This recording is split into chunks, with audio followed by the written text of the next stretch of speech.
আসসালামু আলাইকুম। রাশিয়ার মস্কো থেকে আরও একটি ভিডিওতে আপনাদের স্বাগত জানাচ্ছি। আশা করি সকলে অনেক ভালো আছেন। তো আজকে আপনাদের সামনে আমি আরেকটি নতুন বিষয় নিয়ে হাজির হলাম। আজকের বিষয়টা হলো, আমি রাশিয়াতে আসার এই 3-4 মাস যে বাস্তব অভিজ্ঞতা লাভ করলাম, সেই বিষয়ে আপনাদের সাথে কিছু আলাপ করতে যাচ্ছি। তো এই বিষয়টা হলো, আমি রাশিয়াতে এসে প্রথমে যে বিষয়টা আমার কাছে প্রথমে এসে ধাক্কা লাগলো সেটা হলো এই জায়গার আবহাওয়া। এই ক্ষণে ক্ষণে আবহাওয়া রৌদ্রোজ্জ্বল, আবার একটু পরে মেঘ। যেমন একটু আগেই সুন্দর মেঘ, পরিষ্কার আকাশ ছিল, হঠাৎ করে দেখলাম তুষার পড়লো। তুষার পড়ার পরে আবার এখন রোদ চলে আসছে। তো এরকম একটা বিষয়। আর এখানে অধিকাংশ সময় আপনার আকাশ একটু মেঘলা থাকে। তো সাধারণত যারা আমরা আমাদের দক্ষিণ এশিয়া থেকে যারা আমরা আসি, তো আমাদের এখানে তো রৌদ্রোজ্জ্বল আবহাওয়া। তো এই আবহাওয়াতে আসলে একটু খারাপ লাগে। আর যেটা হলো, এই জায়গায় আসার পরে দেখলাম রাশিয়ানরা আপনার প্রচুর সিগারেট খায়, এরা প্রচুর স্মোক করে। সেটা আপনার ছোট 16-17 বছর বয়স থেকে উপরে বয়স্ক মহিলা পুরুষ সকলেই স্মোক করে। এটা আপনার সাধারণভাবে আমাদের দেশের থেকে যারা আমরা আসি, আমাদের যারা সিগারেট না খায়, তাদের এটা দেখলে একটু খারাপ লাগে যে ছেলে মেয়ে সকলেই সিগারেট খায়। এবং এটা এদের ঠান্ডার দেশ। আমি একদিন জিজ্ঞাসা করছিলাম যে এরা এত সিগারেট খায় কেন। তখন তারা উত্তর দিল যে আমাদের এই দেশটা ঠান্ডার দেশ এবং এখানে সিগারেট স্মোক করলে এদের শরীরটা একটু উষ্ণ থাকে, এই কারণে মূলত এরা সিগারেট খায়। আর এদের খাবারের অভ্যাস সেটা হলো, এরা প্রচুর ব্রেড খাবে এবং এদের খাবারের সাথে আপনার ব্রেড থাকতেই হবে।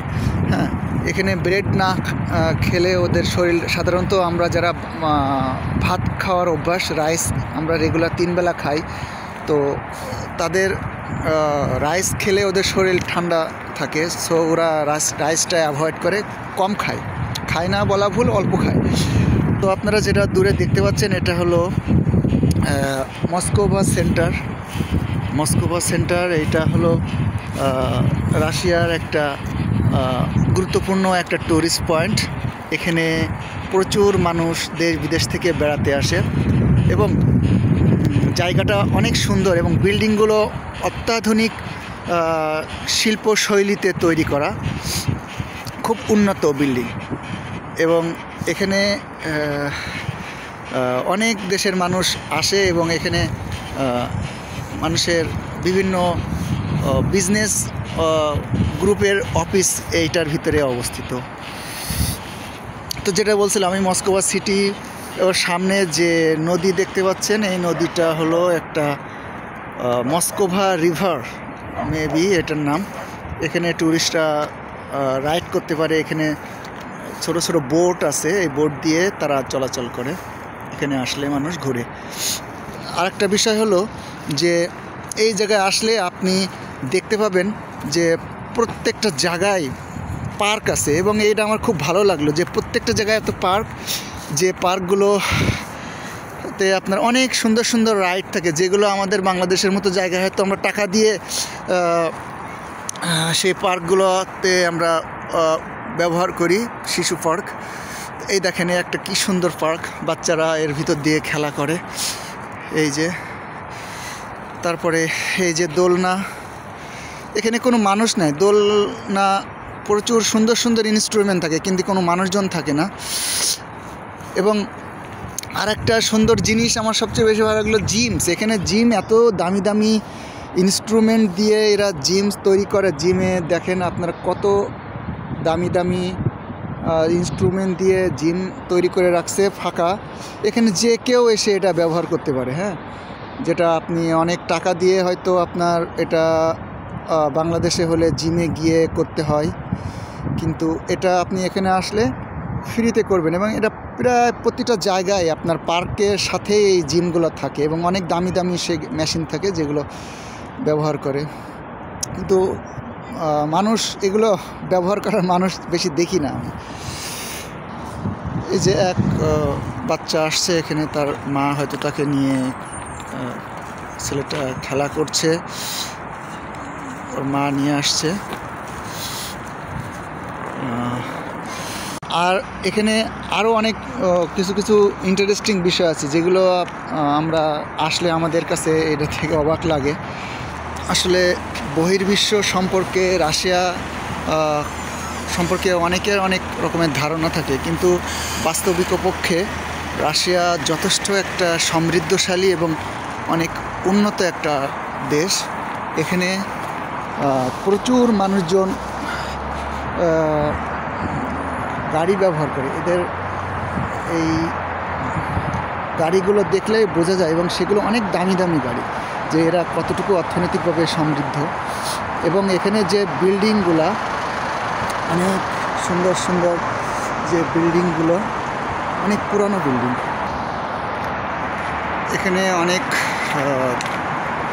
সোভিয়েত আমলের অনেক পুরানো বিল্ডিং, যেটা আমাদের বাংলাদেশেও হয়তো এত বড় বড় বিল্ডিং অবকাঠামো আমরা দেখি না।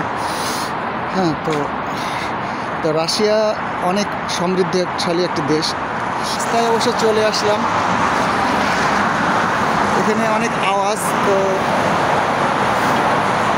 দুই রাশিয়ানের সাথে কথা হলো, তারা আমার সাথে কথা বলে খুব খুশি হলো। এখানে মানুষজন, তো আমি এখন আন্ডারপাস দিয়ে রাস্তা পার হচ্ছি।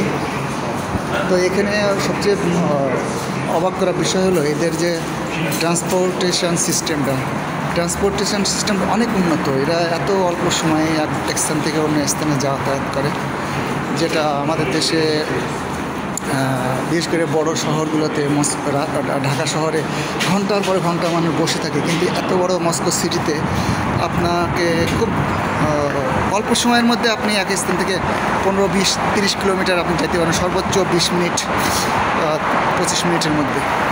তো রাশিয়ার ট্রান্সপোর্ট সিস্টেমটা আমার মনে হয় পৃথিবীর মধ্যে অনেক অন্যতম একটা উন্নত ট্রান্সপোর্ট সিস্টেম, এবং এটা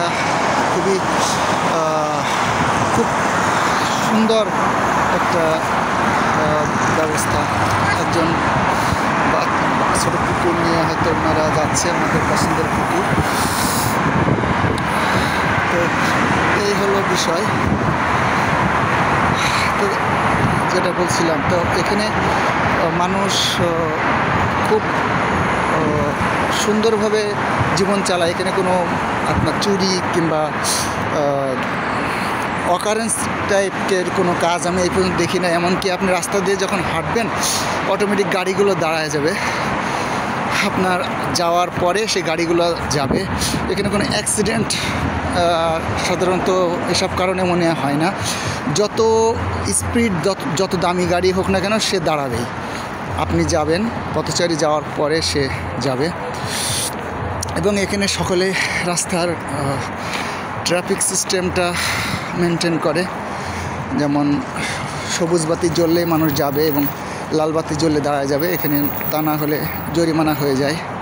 তো এইগুলো যারা বাংলাদেশ থেকে আসবেন, আপনারা এগুলো একটু মেনে চলবেন। যে কোনো জায়গা থেকে রাস্তা পার হবেন না। রাস্তা পার হওয়ার জন্য নির্দিষ্ট জায়গা থাকবে, সেখান থেকে পার হবেন। আসলে এদের জীবনযাত্রা পৃথিবীর অন্য অন্য দেশের মানুষ আসলে জানে না। ভিতরে রাশিয়ার স্যাংশন চলছে বলে বাংলাদেশের, পৃথিবীর অন্য দেশ, বাংলাদেশ বলেন, সব দেশের মানুষ রাশিয়া সম্পর্কে ধারণা কম। এখানে আসলে তখন বোঝা যায় যে এখানে দেশটা কত উন্নত। ইভেন আপনার রাশিয়ার পাশের কিছু দেশ আছে, সাইবেরিয়া আছে, তারপরে সাইবেরিয়া তো রাশিয়ার ভিতরে একটা প্রদেশ, আর সার্বিয়া আছে রাশিয়ার পাশে একটা ইউরোপ কান্ট্রি। তারা একসময় চেয়েছিল রাশিয়ার সাথে থাকতে, কিন্তু সোভিয়েত যখন ছিল রাশিয়া অনেক আগে, তো কিন্তু সেটা সম্ভব হয়নি। আর তারপরে রাশিয়ার পাশে আছে আপনার ইউরোপের কান্ট্রি এস্তোনিয়া। তো সেখানেও রাশিয়ার রুস্কি ভাষা সেটাই ব্যবহার করে। এস্তোনিয়া রাশিয়ার পাশের একদম বর্ডারের সাথে যে দেশটা, এই দেশটা আপনার রাশিয়ার রাশিয়ান ভাষাই সেখানে চলে এবং রাশিয়ার একটা প্রভাব সেখানেও আছে। সার্বিয়া যে রাশিয়ার পাশের একটা দেশ, ইউরোপের সাথেই, যদিও সেটা সেনজেন না, সার্বিয়াতেও রাশিয়ান ভাষা চলে এবং রাশিয়ার পাশে উজবেকিস্তান, তারপরে তাজিকিস্তান, তুর্কমেনিস্তান, সব দেশেই কম বেশি রাশিয়ান ভাষা ব্যবহার করে মানুষ। তো রাশিয়ার একটা অনেক বড় একটা প্রভাব এখানে এই অঞ্চলে আছে। হ্যাঁ, তো সেই হিসেবে এরা অনেক আগানো এবং এদের অবকাঠামো, এদের যোগাযোগ সব কিছুই অনেক ভালো। বহির্বিশ্ব যেটাকে জানে না, বহির্বিশ্ব এগুলো জানতে বহির্বিশ্বকে দেওয়া হয়নি, ওই স্যাংশন দিয়ে রাখা হয়েছে। তো যাই হোক, রাশিয়া সম্পর্কে আমি আমার নতুন কিছু অভিজ্ঞতা যে এই কয়েক মাসে যেটা হলো আপনাদের সাথে সেটা শেয়ার করলাম। তো এরপরেও যদি আপনাদের আর কোনো কিছু বিষয়ে জানতে ইচ্ছা হয়, জানার থাকে, আমাকে আপনারা মেসেজ করবেন। আর আমার পেজটাকে সাবস্ক্রাইব করে লাইক কমেন্ট করে আমার পাশে থাকবেন। আপনাদের আরও অনেক নতুন নতুন তথ্য দিয়ে রাশিয়ার ভিতর থেকে আপনাদেরকে জানাবো। ততক্ষণ পর্যন্ত সকলে অনেক ভালো থাকেন এবং আমার জন্য দোয়া করবেন। আসসালামু আলাইকুম।